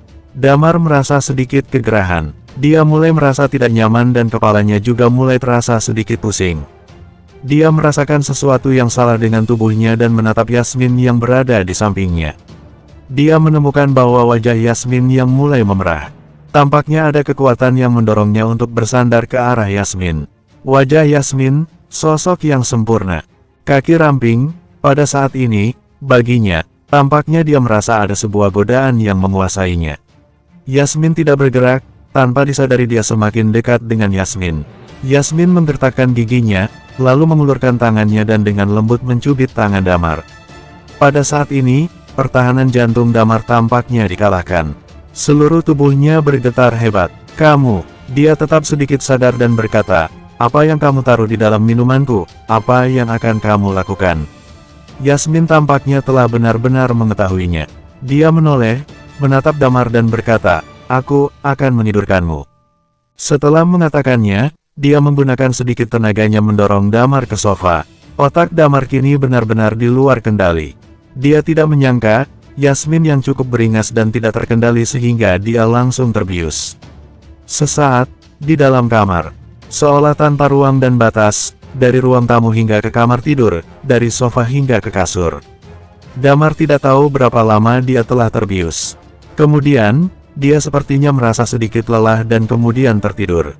Keesokan harinya, Damar terbangun karena lapar. Dia terbangun dan memikirkan situasi semalam. Seluruh badan Damar gemetaran hebat. Tiba-tiba ia terduduk, semua kejadian semalam, terus-menerus terngiang dalam pikirannya. Dia melihat ke samping, Yasmin sudah tidak ada di sana. Apa aku sudah meniduri Yasmin? Ujar Damar terpaku. Untuk sesaat, Damar bergelut dengan pikirannya sendiri. Dia melihat beberapa tetes darah merah cerah di spray. Dia mengernyitkan alisnya. Ini, Damar merasa gelisah. Untuk pertama kalinya selama bertahun-tahun, dia menghadapi situasi seperti ini. Melihat kamarnya yang kosong, Damar menghela napas dan melihat ponsel. Dia menemukan bahwa ada beberapa pesan WhatsApp di ponsel, yang semuanya dikirim oleh Yasmin. Damar mengerutkan dahinya dan kemudian membuka WhatsApp. Yasmin mengiriminya pesan berparagraf yang sangat panjang. Damar, kamu seharusnya tidak memiliki tekanan batin. Inilah yang aku lakukan sendiri, dan aku ingin memiliki hubungan denganmu, itu saja. Alasan kenapa aku tidak mau pulang dan menyangkal kakekku adalah selain karena aku tidak ingin kencan buta, ada alasan lain yang tidak kukatakan kemarin. Aku punya seseorang yang kusukai dan orang itu adalah kamu. Aku tidak tahu kenapa, padahal jelas-jelas kamu itu brengsek. Di jalan tol, tanpa terduga kamu menurunkan seorang wanita cantik dari mobil dan menyuruhnya pulang sendiri ke kota NJ. Seharusnya aku sangat membencimu. Aku tidak tahan denganmu. Tapi, semua masalahnya sudah berakhir. Aku selalu tidak tahan untuk memikirkan saat di hari ketika kamu datang untuk menyelamatkanku seorang diri. Aku tidak bisa tidak memikirkan caramu melindungiku dan Audrey dari belakang ketika kamu menghadapi belasan orang dari tingkat puncak dan seorang tingkat dewa. Semua hal ini melekat di pikiranku. Meskipun hanya beberapa hari berkomunikasi denganmu, aku tidak bisa berhenti memikirkanmu. Yang ku tahu hanya merindukanmu dan merindukanmu. Sejak aku berlatih seni bela diri, aku telah bersumpah bahwa dalam hidupku kalau aku akan menemukan seorang pria yang lebih kuat dariku, seorang pria yang dapat menaklukkanku. Aku belum pernah bertemu dengannya selama bertahun-tahun. Sejak aku bertemu denganmu, dan kemudian, bahkan ketika kamu mengusirku keluar dari mobil, aku pikir itu sangat lucu. Tapi, aku tahu bahwa kamu adalah orang yang membuat dunia bawah tanah merasa ngeri. Kamu adalah Night Watcher, kita mungkin tidak akan bersama seumur hidup kita. Kakekku, tidak mungkin mengizinkanku untuk menikah dengan seorang Night Watcher. Sedangkan di matamu, aku tak menemukan rasa cinta itu dari tatapanmu untukku. Jadi, ya aku pikir, aku tidak peduli dengan keabadian. Aku pernah meyakininya, itu juga bagus, jadi aku mau minta maaf. Tolong maafkan keberingasanku, ini adalah pertama kalinya bagiku, seharusnya kamu juga tidak boleh kalah. Jadi, kita tidak akan saling mengganggu lagi nantinya. Bahkan jika kita bertemu, kita masih berteman. Semua yang terjadi tadi malam adalah mimpi bagimu. Alis Damar mengernyit saat melihatnya. Bersambung, 283. Sejauh ini Damar tidak pernah berpikir dirinya telah tumbuh dewasa sehingga suatu hari dia akan tergoda oleh seorang wanita. Yang paling membuat frustasi adalah, wanita itu datang untuk menghiburnya supaya membuatnya tidak mengalami tekanan batin. Dia tidak pernah berpikir Yasmin akan begitu tidak terkendali. Dalam kesannya, Yasmin adalah wanita yang sedikit arogan, sedikit gila dan sangat keras kepala. Tetapi ini adalah hal yang normal. Dia adalah seorang ahli seni bela diri dan berasal dari keluarga terkenal, Abraham Limantoro, yang memiliki posisi yang sangat tinggi di kota NJ. Normal memiliki karakter seperti itu dan melakukan apapun yang dia inginkan. Damar menggelengkan kepalanya dan melihat ke arah jam. Dia pikir ini bukan waktunya untuk memikirkannya. Dia harus pergi menghadiri acara perjamuan malam ini. Ini adalah perjamuan pembunuhan. Dia bangun dan beranjak pergi ke toilet. Setelah mandi, dia bersiap-siap, lalu turun dengan membawa kunci. Setelah makan santai di lantai bawah, Damar kembali ke kamar dan mengeluarkan tulang dari keluarga Tanjung. Kemudian dia duduk bersila dan mulai memainkan tulang itu di tangannya. Pada titik waktu tertentu, embusan angin datang dari ruangan. Damar menyerap tulang itu. Seluruh energi Chi dari dalam dirinya sudah mulai bergejolak. Ketika seluruh energi Chi-nya kembali tenang, dia perlahan membuka matanya. Dia mengeluarkan ponsel untuk melihat jam. Saat ini baru sekitar pukul 16 sore. Waktu yang ditentukan dengan David adalah malam hari. Damar berencana pergi ke villa yang disebut Saint Manor untuk mengamatinya terlebih dulu. Karena David memilih tempat ini, Damar tahu bahwa orang ini pasti akan menyerangnya. Dia tidak tahu alasan mengapa David akan menyerangnya. Jika itu hanya karena Damar yang mempengaruhi muka keluarga Baskara, David dan seseorang dari tingkat dewa, maka orang-orang dari keluarga Baskara benar-benar sombong. Tentu saja, itu masuk akal. Damar mengambil belati pembelah udara dan tanpa nama di sudut ruangan dan membungkusnya dengan kain. Kemudian dia keluar dari kamar dan pergi ke Saint Manor. Tidak ada acara lain, pembelah udara dan tanpa nama, kedua belati ini sangat mudah dikenali. Bahkan mereka akan dengan mudah mengenalinya walau hanya melihat sekilas. Setelah bersiap-siap, Damar pergi ke garasi dan melaju menuju Villa Saint Manor. Baru saja maju beberapa langkah, ada panggilan video muncul di layar ponselnya. Damar melihatnya dan menemukan bahwa itu adalah panggilan dari Red Rose. Dia belum menghubungi Red Rose untuk beberapa waktu. Apakah ada kabar darinya tentang Lucas Hadrian? Damar mengangkat panggilan video itu. Selama panggilan itu, Red Rose dalam balutan gaun merah sedang terbaring di tempat tidur. Dari perspektif si penelepon, dapat terasa sebuah jurang dalam yang amat menakutkan. Yang dapat membuat orang tak kuasa membayangkan. Dua kaki putih sedikit terangkat, wajahnya tersenyum menawan. Dia berkata, "Damar, sudah berapa lama kamu tidak berhubungan dengan orang lain? Mereka merindukanmu." Damar tiba-tiba memikirkan hal yang terjadi tadi malam, hatinya sedikit panas untuk sementara waktu. Dan kemudian dia dengan cepat merapikan pikirannya dan berkata, "Apa ada yang ingin kamu sampaikan?" "Kamu masih di kota LH?" "Ya, aku masih di kota LH," ujar Red Rose. "Belakangan ini aku rasanya bosan sekali, seluruh hatiku isinya hanya ada kamu, tidak ada keinginan untuk berhubungan dengan pria lain." "Damar," dia berdeham dan berkata, "jadi kamu meneleponku hanya untuk menggombal?" "Tidak," ujar Red Rose sambil tersenyum.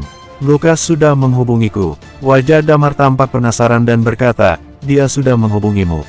Ada di mana dia?" "Aku masih tidak tahu di mana orang itu, tetapi dia memintaku untuk menemukan cara menghubungi orang-orang lama dari Red Lotus," ujar Red Rose. "Mereka adalah orang-orang yang dulu milik Red Lotus. Kemudian ketika mereka bertambah tua, mereka memilih untuk mencuci tangan mereka dan kembali ke kehidupan normal di kota. Ada sekitar 10 orang. Wajah Damar tampak heran. Sama seperti Night Watcher, Red Lotus juga sudah ada sejak lama. Misalnya David, kemungkinan besar dia adalah salah satu dari orang-orang itu. Seharusnya Red Lotus sangat menderita baru-baru ini.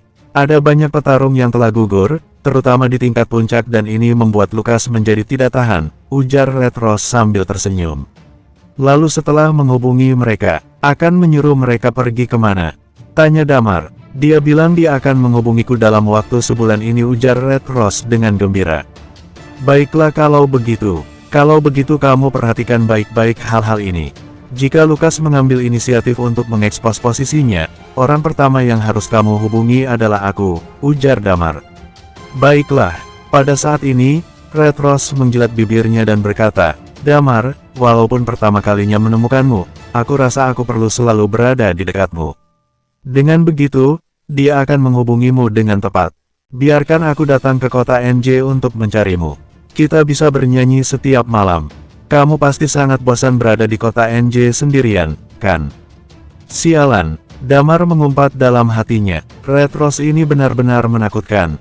Dia dengan cepat menutup panggilan itu, lalu mengemudikan mobilnya, kemudian berhenti di dekat Saint Manor dan memilih untuk melaju mendekati daerah itu. Saint Manor adalah sebuah resort. Sebagai resort yang dijalankan oleh keluarga Baskara, tempat ini cukup besar. Ada arena pacuan kuda, lapangan golf, dan lain-lain. Sangat luas. Damar tiba di dekat kawasannya kemudian mengeluarkan teleskop untuk melihat-lihat lokasinya. Seluruh resort tampak begitu sunyi, bahkan dia tidak melihat orang lain di sana. Jelas, resort hari ini tidak terbuka untuk umum. Tampaknya kawasan ini telah disterilkan dari pengunjung. Dan lokasi tempat ini terpencil, bahkan jika berada di antara para tingkat dewa, tidak mungkin menarik perhatian terlalu banyak orang. Sepertinya lelaki tua itu benar-benar ingin menguburku di tempat ini, ujar Damar sambil menjilat bibirnya. Setelah melihat tempatnya, sebaliknya, dia malah semakin tidak merasa bahwa David memiliki kemampuan untuk membunuhnya. David mungkin dalam beberapa waktu ini telah mencapai tingkat dewa, tetapi tetap saja dia terlalu tua dan fungsi fisiknya sudah menurun dalam semua aspek. Dia bukanlah Iman Armada, sedangkan dirinya, dalam menghadapi Eden yang merupakan nomor 7 di daftar Master, kini telah berada di atas angin. Sekarang dia memiliki sebuah tulang dan memiliki beberapa peningkatan. Damar memperkirakan bahwa masalah berurusan dengan David tidak akan terlalu sulit.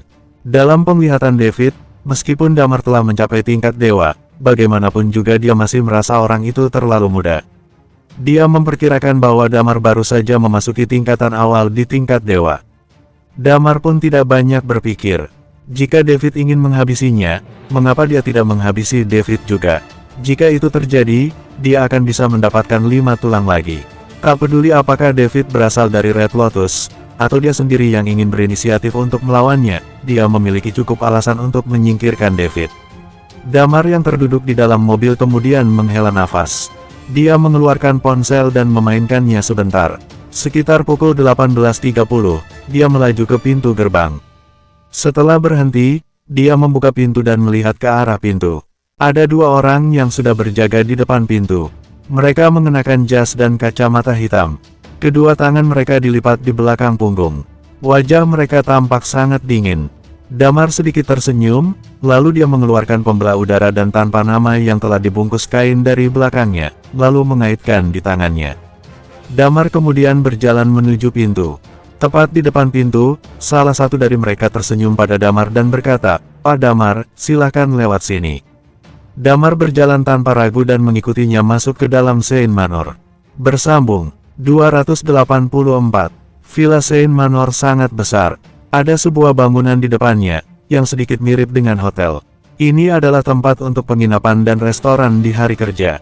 Namun, Damar tidak dibawa ke gedung utama, tetapi dia dibawa berjalan mengelilingi seluruh villa. Dia dibawa ke sebuah bangunan kecil di depan lapangan golf. Sepanjang jalan, tidak banyak orang di sana, paling hanya terlihat sekitar belasan orang yang berjaga. Sesampainya di depan gedung kecil itu, orang yang bersama Damar membuat tanda isyarat dan berkata, "Pak Damar, silakan lewat sini."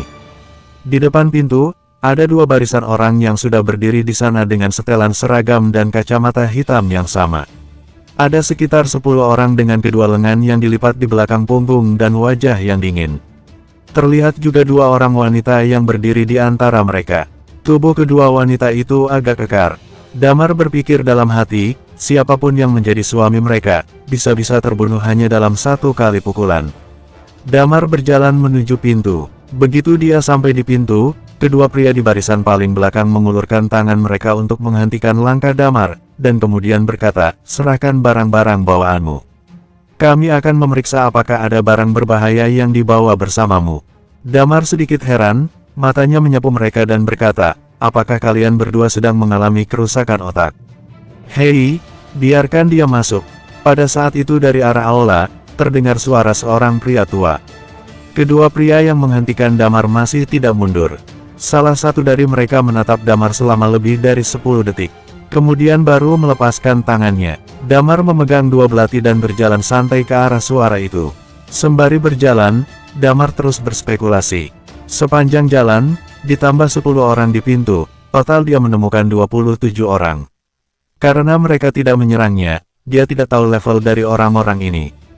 Tapi Damar memperkirakan bahwa mereka setidaknya tingkat pembunuh Redcar dari Red Lotus. Sebelumnya di keluarga Baskara, dia menemukan lebih dari 20 petarung tingkat puncak.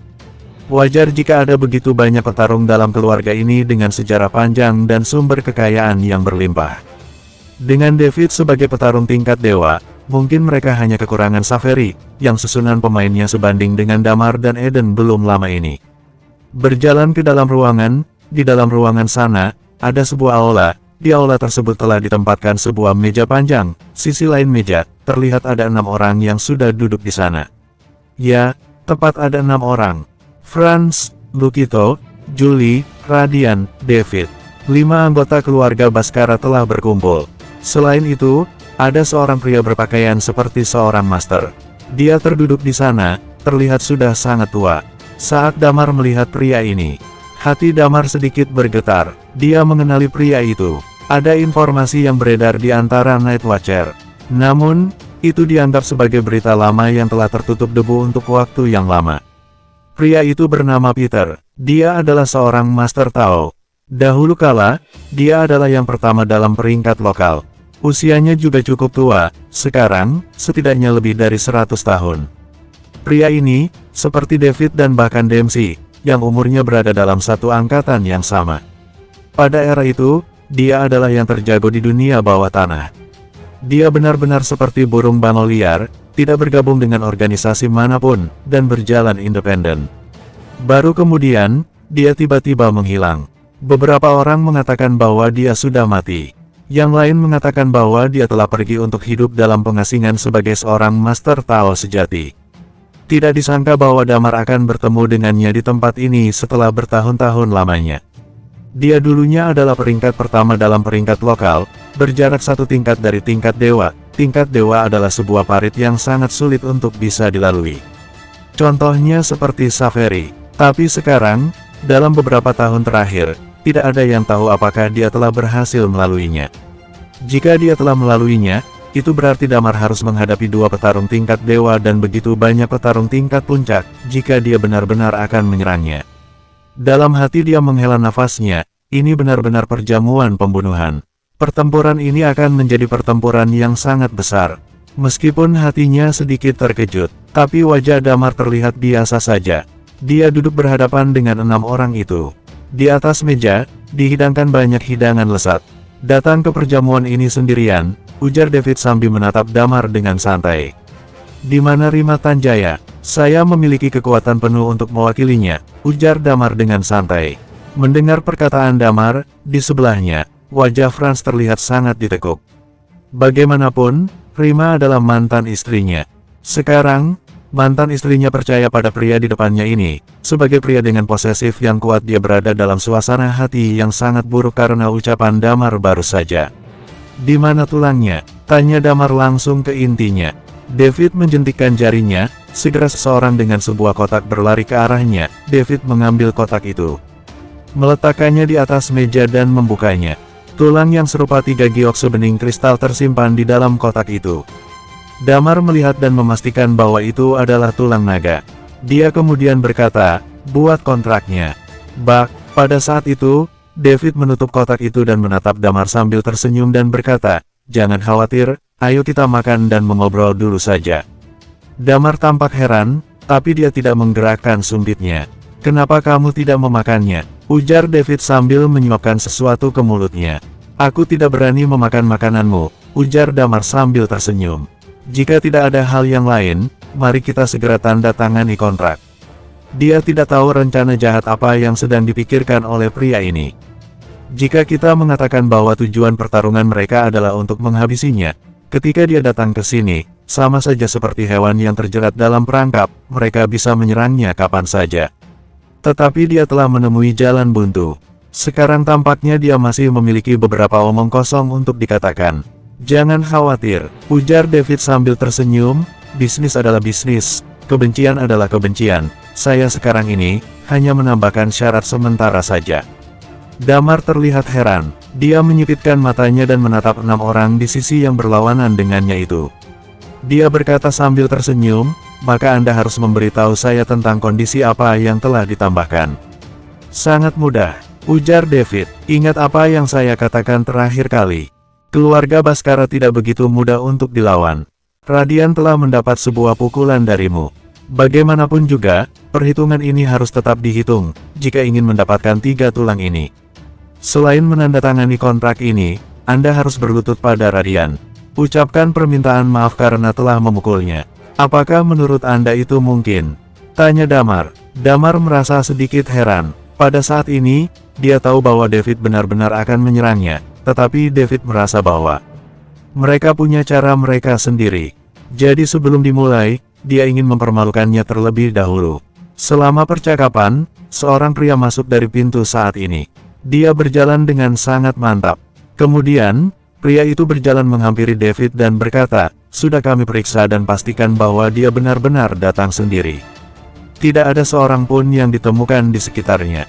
Mendengar ini, senyum di wajah tua David menjadi lebih intens. Pada saat yang sama, di hadapan mereka, ada beberapa orang yang sedang tertawa. Di sini kelihatannya hanya sebuah obrolan dengan Damar. Namun sebenarnya, adalah hanya untuk menunda waktu. David menyuruh orang untuk memeriksanya, dan memastikan bahwa di dekatnya tak ada bala bantuan apapun. Walaupun kau masih muda dan menggebu-gebe, dan kamu juga tahu ini adalah perjamuan pembunuhan, tetapi kamu tetap berani datang ke sini seorang diri, ujar David menghela nafas. Orang-orang bodoh memang tidak kenal takut. Keluarga Baskara, sepertiga hektar dari tanah di kota NJ, direndahkan oleh bocah sepertinya. Radian mengertakkan giginya dan berkata, "Ayah, jangan bicara omong kosong lagi dengannya, karena tidak ada bala bantuan lain. Ayo kita mulai serang saja." "Jangan terburu-buru," ujar David sambil tersenyum. Damar menjilati bibirnya dan berkata, "Jadi, hari ini Anda mengundang saya untuk datang ke sini, bukan untuk berbisnis rupanya. Sebenarnya, terus terang saja, Anda ingin membunuh saya.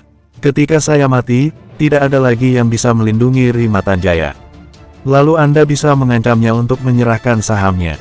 Perhitungan yang cukup bagus. Dia memandang Damar dan berkata, "Damar, apakah Anda tahu betapa langkanya seseorang yang bisa menyerap tulang naga?" Bersambung 285. Hati Damar berdegup lebih kencang.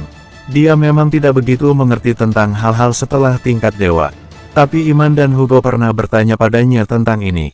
Mengesampingkan daftar master, jika melihat jumlah petarung dengan tingkat dewa di seluruh dunia, paling banyak hanya sekitar 20 orang. Setiap orang menyerap tulang ajaib yang berbeda-beda. Karena itu, Damar tidak mengerti apa artinya jika dia bisa menyerap tulang naga. Sedangkan setelah menelaah arti kata-kata David, kelihatannya jumlah orang yang bisa menyerap tulang naga cukup langka.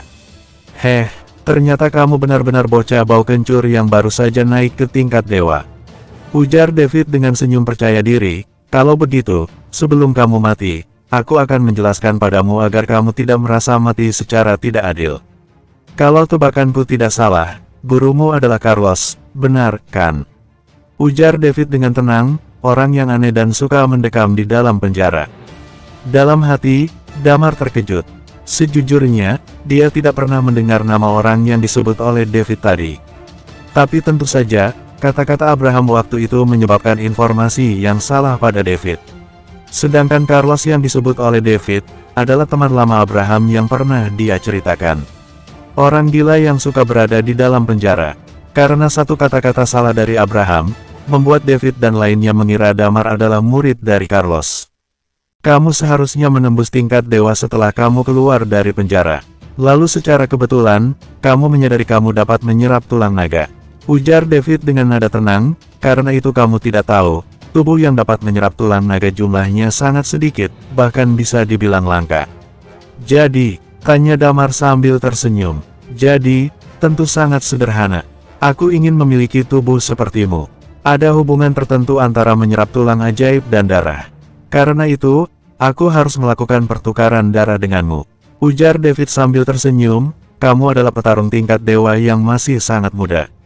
Darahmu pasti memiliki vitalitas yang tinggi.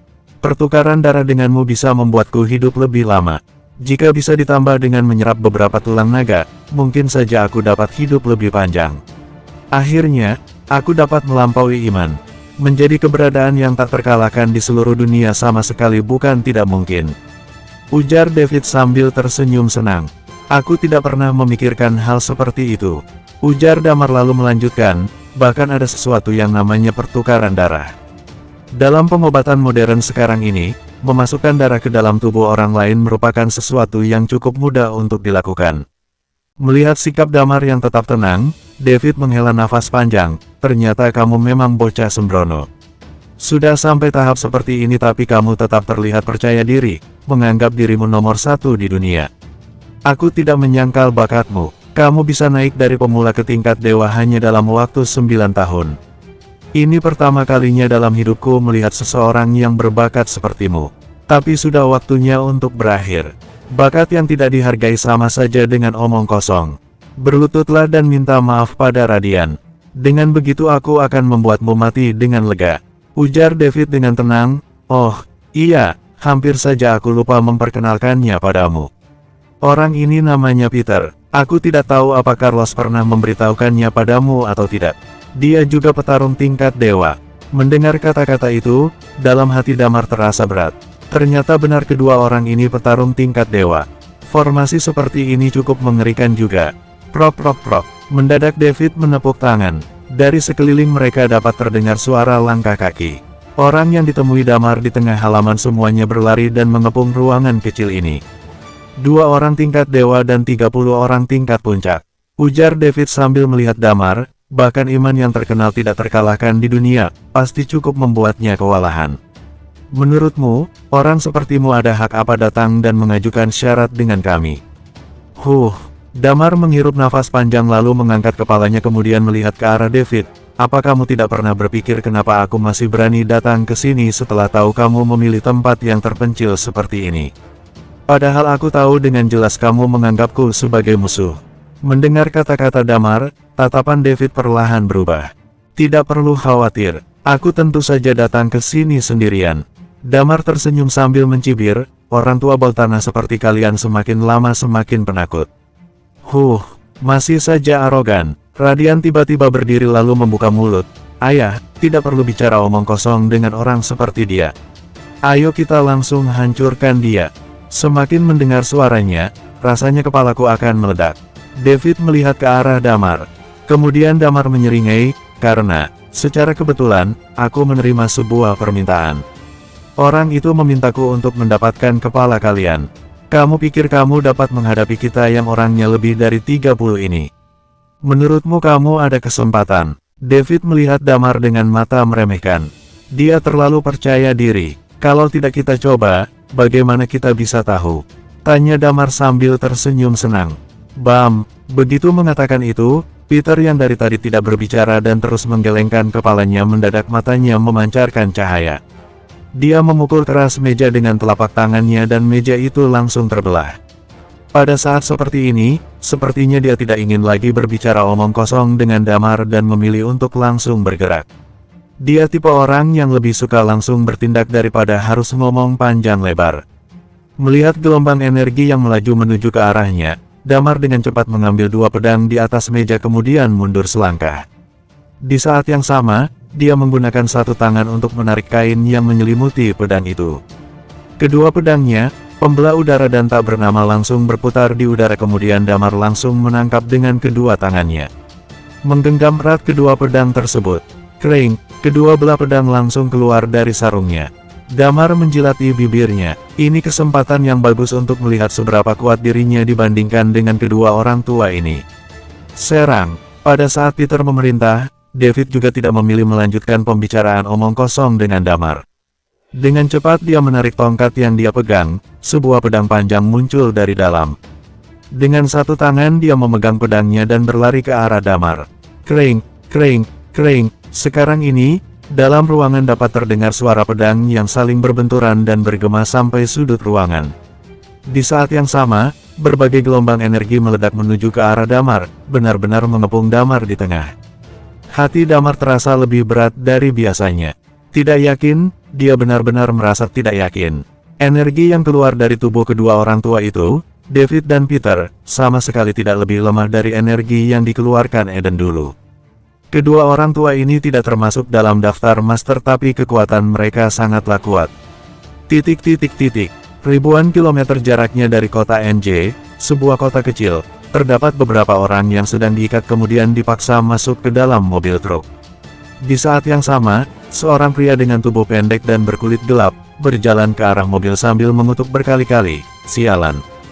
Aku kira bisa menangkap ikan besar. Ternyata hanya beberapa anak kucing yang tidak ada apa-apanya.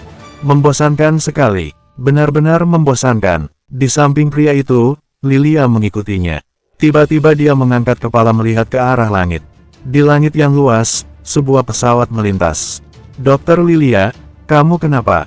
Tanya Guntur kebingungan. "Aku merasa, ada yang mengganjal dalam hati, benar-benar membuatku gelisah." Ujar Lilia, "Jangan-jangan kamu merasa di sini ada ikan besar yang bisa kita tangkap?" "Sama sekali tidak mungkin," ujar Guntur sambil mengerutkan keningnya. "Bukan," Lilia menggigit bibirnya, entah kenapa seluruh tubuhnya mulai merasa cemas. Nidia mengikuti di sebelah Lilia lalu mengatakan, "Dokter Lilia, jangan terlalu dipikirkan. Untuk sementara di sini tidak akan ada orang lain. Sedangkan Guntur juga ada di sini. Walaupun ada orang hebat yang belum kita tangani, tidak akan menimbulkan masalah yang besar." Semakin mereka mengatakan hal itu, Lilia justru semakin merasa panik. Dalam kehidupannya selama ini, perasaan gelisah seperti ini hanya pernah muncul sekali, yaitu pada pertarungan 3 tahun yang lalu. Dalam pertarungan itu, Tata meninggal, kemudian Damar dan Thalia menghilang. Kali ini, perasaan gelisah seperti ini muncul kembali, bahkan terasa lebih kuat dari sebelumnya. Tidak bisa begini, Guntur, sekarang juga antar aku ke bandara. Perintah Lilia sambil menggertakkan gigi. Nidia, cepat pesan tiket menuju kota NJ sekarang. Aku merasa, sepertinya terjadi sesuatu pada Damar. Sin City, saat ini Thalia sedang duduk di dalam sebuah bangunan kecil di Sin City. Wajahnya yang cantik sedang mengerutkan alis. Jemarinya mengetuk meja dengan perlahan, terlihat seperti sedang gelisah. Mendadak, terdengar suara pintu yang terbuka dengan keras. Seorang pria yang mengenakan topi bisbol memasuki pintu. Saat melihat pria itu masuk, Thalia langsung menegakkan punggung dan bertanya, bagaimana? Tidak ada informasi apapun. Mereka menghilang. Jawab pria itu, tempat yang terakhir mereka kunjungi adalah hotel itu. Tapi hotel itu sudah lama ditinggalkan. Sekarang orang di dalam semuanya menghilang. Tidak tahu siapa yang sudah melakukan ini. Thalia langsung berdiri dan berlari ke arah luar. Kamu mau kemana? Tanya pria dengan topi bisbol itu. Tidak boleh terjadi apa-apa dengan orang-orang itu. Ujar Thalia sambil mengambil nafas panjang, orang yang dapat dengan akurat menemukan posisi mereka, di dunia ini hanya orang itu. Bersambung.